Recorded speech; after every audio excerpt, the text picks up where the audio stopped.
Taala pada pagi hari ini kita semua masih diberikan kesehatan dan mudah-mudahan dari rumah ataupun dari fakultas datang ke sini Allah mencatat menjadikan ibadah bagi kalian semuanya.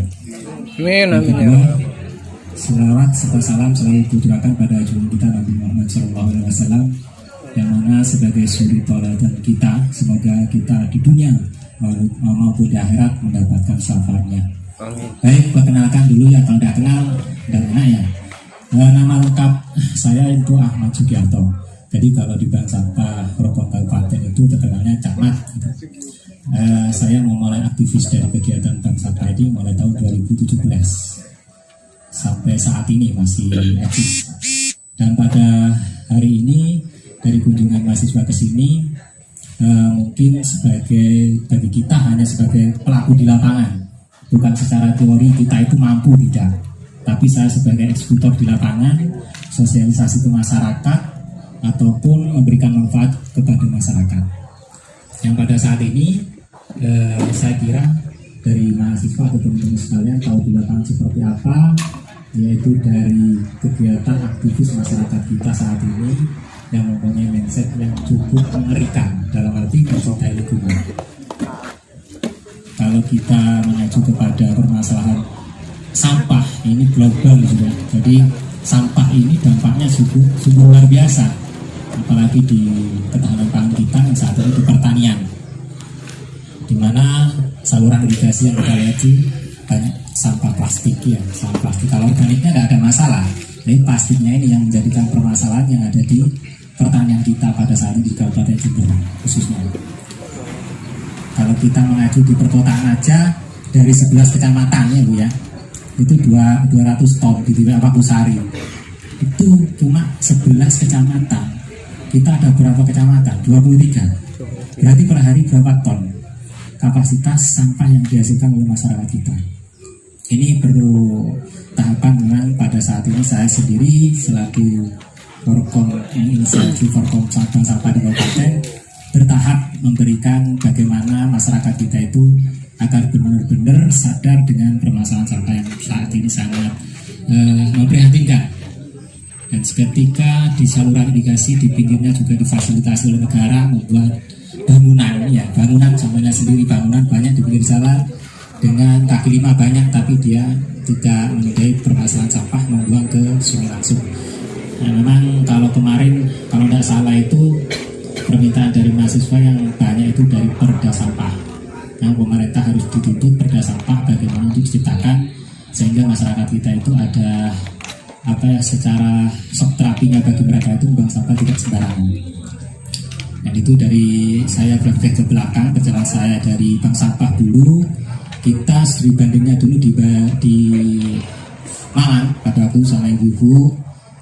Kita melibatkan kader dari Posyandu ataupun kader PKK yang kita bawa ke Malang waktu itu studi bandingnya, yang dimana di sana manajernya itu Pak Supadi, dulunya selaku ketua Karang Taruna yang ada di desa sana. Dan alhamdulillah kita mencoba replikasi ke sana itu, membawa ilmu dari sana saya terapkan di sini sedikit demi sedikit, tidak sama dengan di sana karena di sana sudah luar biasa permasalahan untuk penanganan sampah dari organik ataupun anorganik atau berbahaya juga.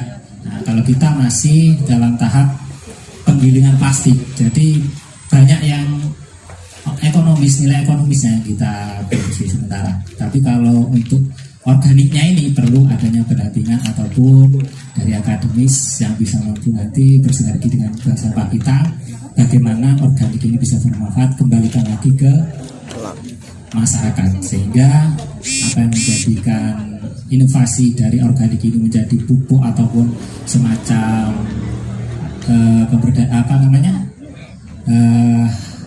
ini ada yang dari budidaya atau apapun, kita butuh ilmu.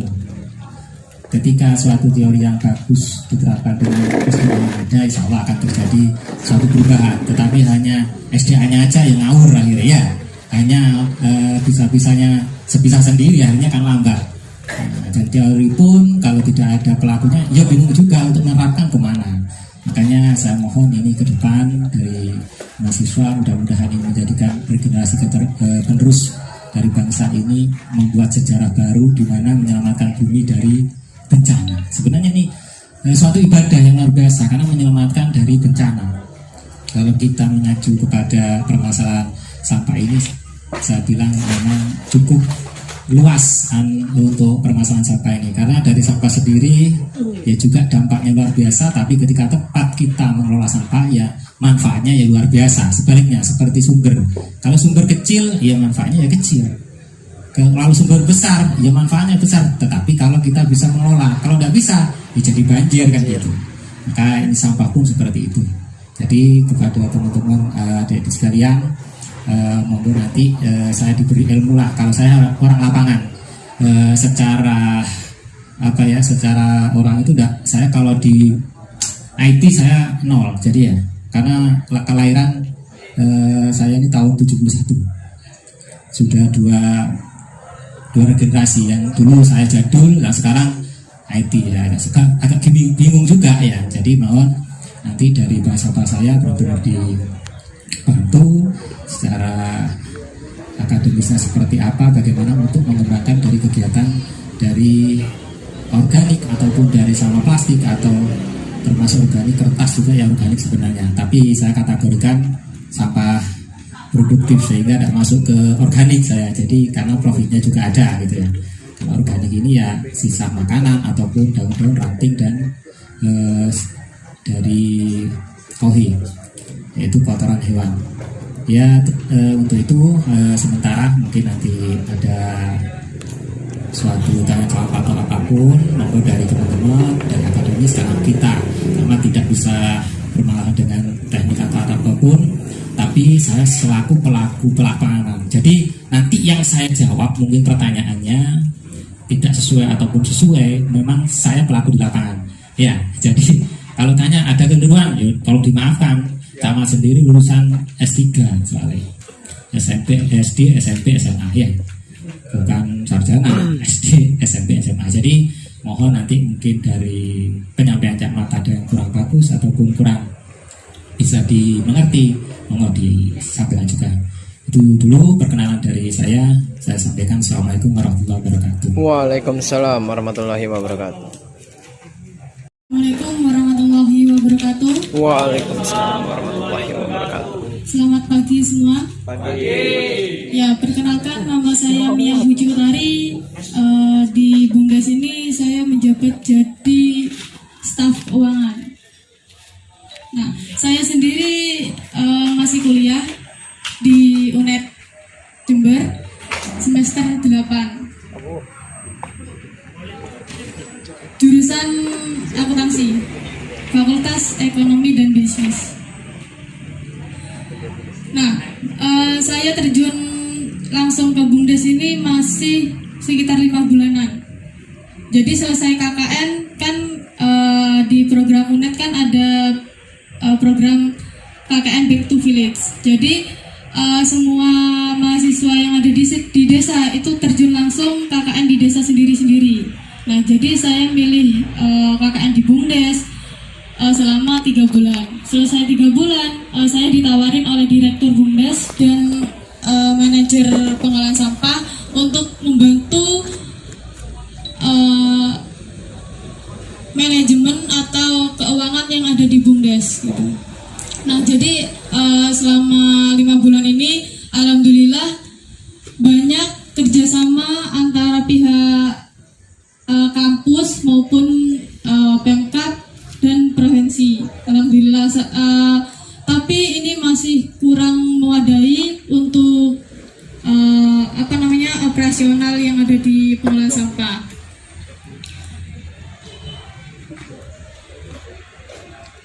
Itu dulu sementara dari saya perkenalan, dan apabila nanti ada pertanyaan mengenai pengolahan sampah, insya Allah kalau saya bisa menjawab, saya akan jawab semaksimal mungkin. Sekian dari saya. Wassalamualaikum warahmatullahi wabarakatuh.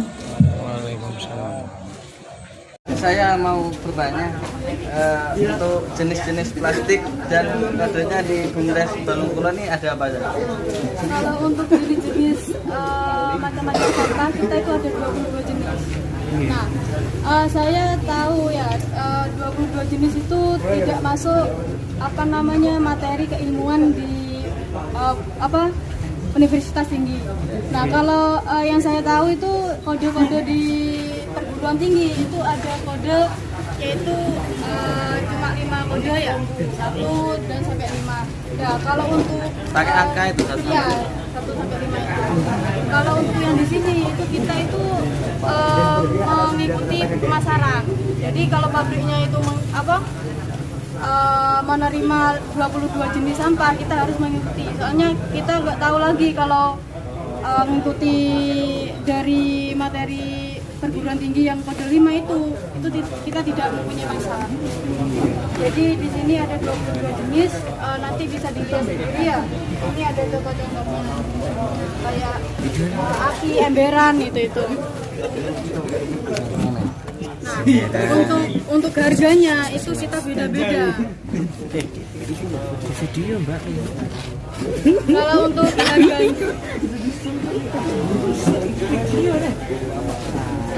untuk harganya itu kita bervarian. Perbedaan dari Nah, ini aqua bersih atau aqua bening. Nah, ini kita jual ke pabrik harganya sampai bisa sampai 1 kilonya 15.000. Wow. Kilonya Mbak ya? Ya, sekilonya itu sampai 15.000. itu kayak kegunaannya atau manfaat buat apa?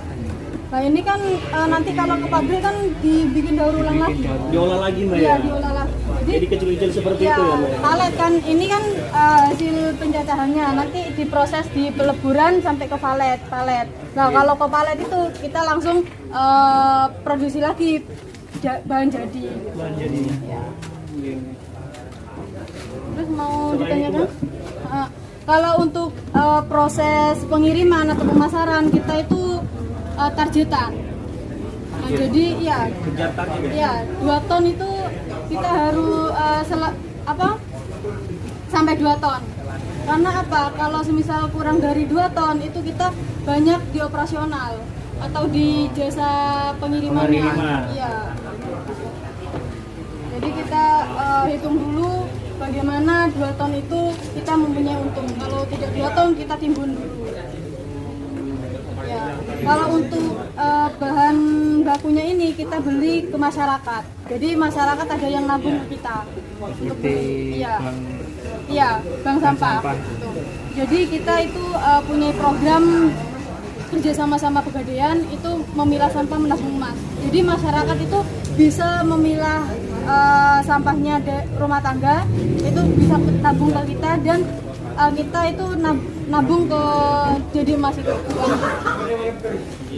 Jadi kita warga juga kita memberikan pelajaran atau pengetahuan tentang investasi emas.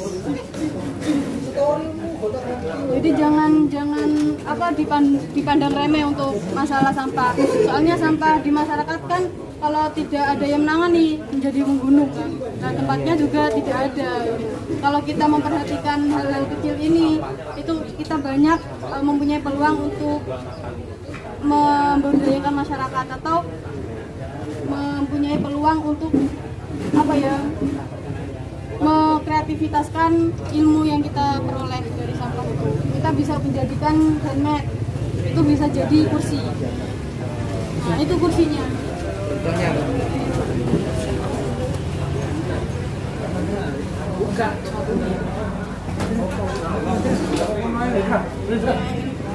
Nah, ini untuk contohnya handmade-nya. Iya, kuat. dia kan tes ini. Dites ya, tes. Nah, itu kan biasanya kalau di luar-luar kan isinya spon. Iya. Nah, kita itu berinovasi atau kreativitas bagaimana sampah itu menjadi barang yang bermanfaat atau berjual tinggi. Nah, kalau ini kan organiknya, non organik. Kalau organiknya kita juga mengelola sebagai pakan ternak cacing. Jadi kita punya budidaya cacing.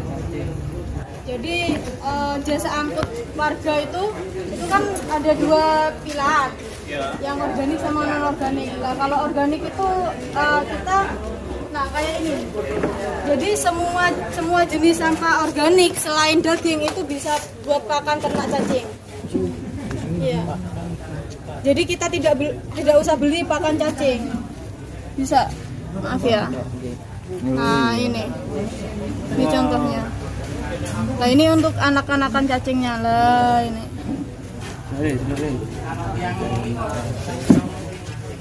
Maaf ya merah. Terus yang mau ditanyakan lagi apa? Yang anorganik bisa jadi BBM itu, Mbak? Oh iya, nah itu kita masih proses, soalnya kita tidak mempunyai ilmu untuk menerapkan tersebut. Nah, jadi dari kerjasama antara kampus ini kita bisa berinovasi kerjasama bagaimana cara menentukan teknik yang benar atau yang baik untuk kita berjalankan untuk BBM-nya. Mungkin mahasiswa kalau mempunyai ilmu tentang teknik itu bisa kita bersinergi bareng. Untuk alatnya kita sudah siapkan, dananya insya Allah kita sudah siapkan juga. Untuk tekniknya ini kita masih belum. Soalnya apa? Kalau kita berjalan sendiri tanpa ada ilmu teknik itu tidak bisa kan? Ya. Udah. Terima kasih, Mbak. Iya, terima kasih.